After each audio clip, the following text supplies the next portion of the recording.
दोस्तों, अगर आप भी भारतीय रेलवे में किसी भी एग्ज़ाम को देने वाले हो तो इस वीडियो में मैं बताऊंगा कि आपको रेलवे का जो फ्री ऑफ कॉस्ट जो पास है वो कैसे मिलेगा।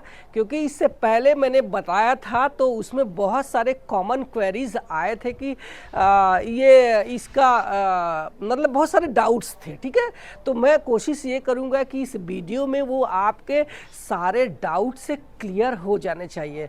तो मैं आपके सबसे पहला जो डाउट है कि ये जो पास है किसको किसको मिलता है, तो मैं आपको बता दूं कि ये रेलवे पास सिर्फ SC ST कैंडिडेट को देती है।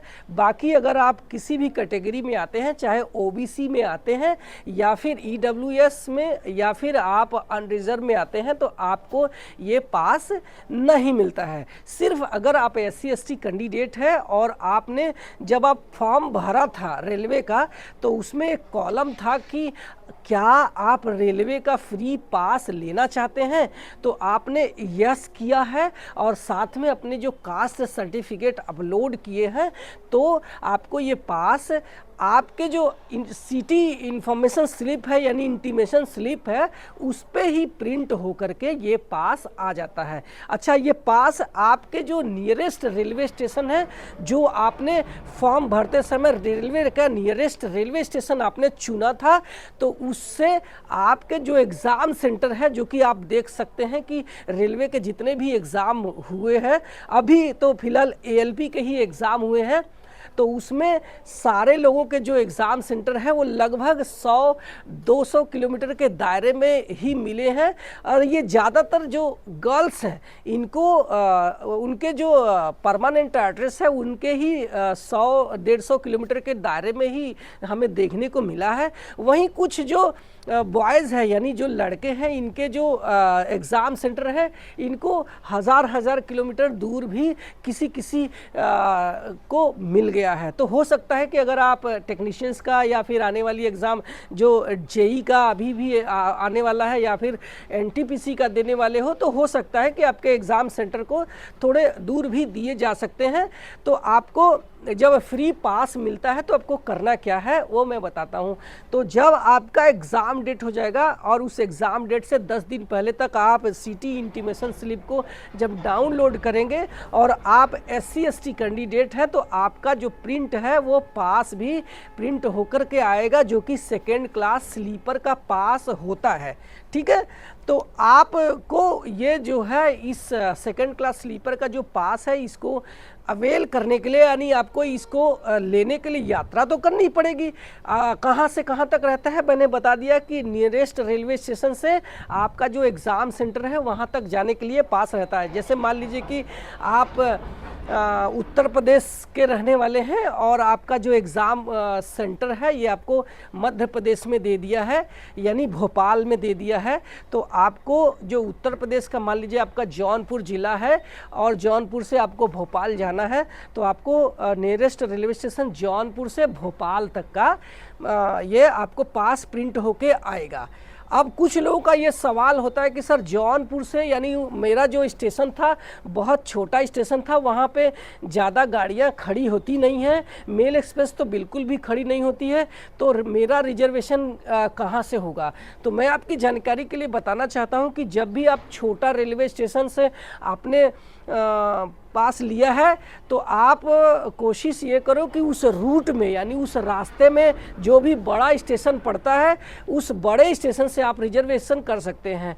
तो आपको जौनपुर से नहीं, आपको प्रयागराज यानी इलाहाबाद से आपको भोपाल तक का आपको ऐसा रिजर्वेशन करना चाहिए। लेकिन अगर आप कोशिश ये करेंगे कि नहीं मुझे जौनपुर से नहीं, मुझे वाराणसी से भोपाल तक जाऊं, तो ऐसा पास आपको अलाउड यानी आपको ऐसा टिकट नहीं मिलेगा। पिछले स्टेशन से नहीं मिलता है, आपको आगे वाले जो आने वाले आपके रूट में आगे आने वाले जो स्टेशन है बड़ा, वहाँ से आपको ये पास यानी रिजर्वेशन आपको मिल जाता है।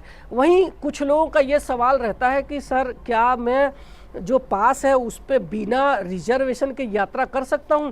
तो मैं आपको बता दूं कि आप बिना रिजर्वेशन के यात्रा तो कर पाएंगे, लेकिन आप किसी के सीट पर तो जा नहीं सकते हैं। उससे आपको एटलीस्ट सीट बुक करनी ही पड़ेगी, और उस सीट को बुक करने के लिए आपको कोई भी चार्ज देना नहीं पड़ेगा। जीरो ऑफ कॉस्ट, मतलब 0 रुपया आपको पड़ता है। तो आपको रिजर्वेशन कैसे करना है, अब इस पे बारे में बात कर लेते हैं।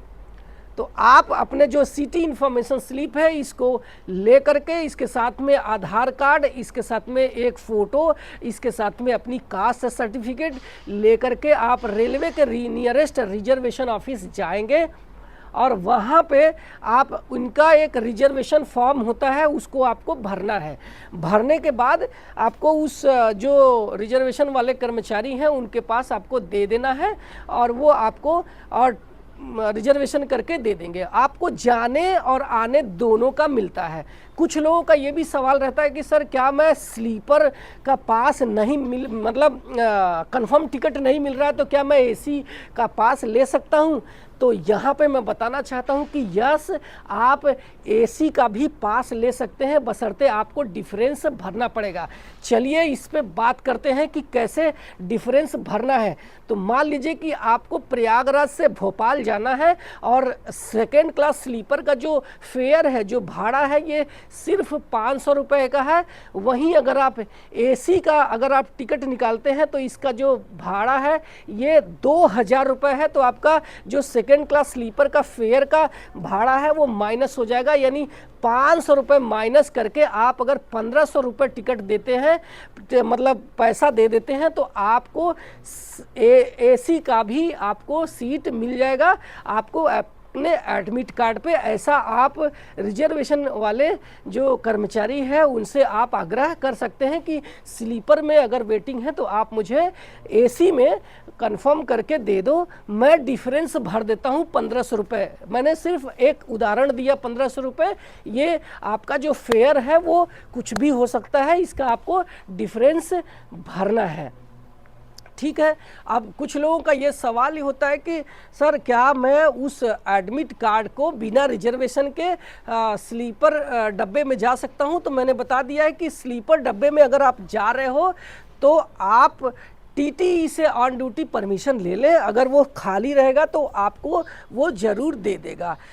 इसके अलावा अगर आपने रिजर्वेशन नहीं किया है तो आप आसानी से जनरल डब्बे में कहीं भी आप बैठ सकते हैं बिना रिजर्वेशन के जाने आने तक का। तो ये काफ़ी लोगों के एक सवाल थे कि कैसे मतलब रिजर्वेशन किया जाए, कैसे हमको ये पास मिलेगा। तो आपको मैंने इस पे सब डिटेल में बता दिया है। फिर भी अगर आपको और भी कोई डाउट है और कोई सवाल है तो आप मुझे कमेंट सेक्शन में पूछ सकते हैं, मैं उसके रिप्लाई करता हूं। इसके अलावा आप मुझे इंस्टाग्राम में भी सवाल पूछ सकते हैं, मैं वहां भी रिप्लाई करता हूं। आप मेरे चैनल पे पहली बार आए हैं तो सब्सक्राइब कर लेना, क्योंकि मैं यहाँ सिर्फ आपके फ़ायदे की बात करता हूँ। Thank you so much.